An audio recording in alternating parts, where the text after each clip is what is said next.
500 million people wake up every day in the shadow of an active volcano.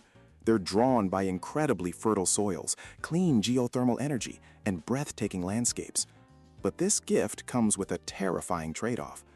Not all eruptions are the same. In places like Hawaii, low silica magma creates effusive eruptions. The lava is runny, allowing gas to escape gently.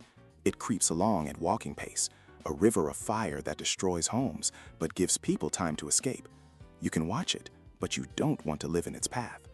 The real killer is the other kind.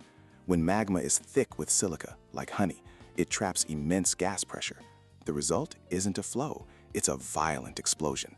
The deadliest weapon in its arsenal is the pyroclastic flow, a superheated avalanche of gas, ash, and rock moving over 100 kilometers an hour. There is no survival. It's what buried Pompeii in 79 CE and destroyed St. Pierre in 1902, killing 29,000 people in minutes. And the danger doesn't end there.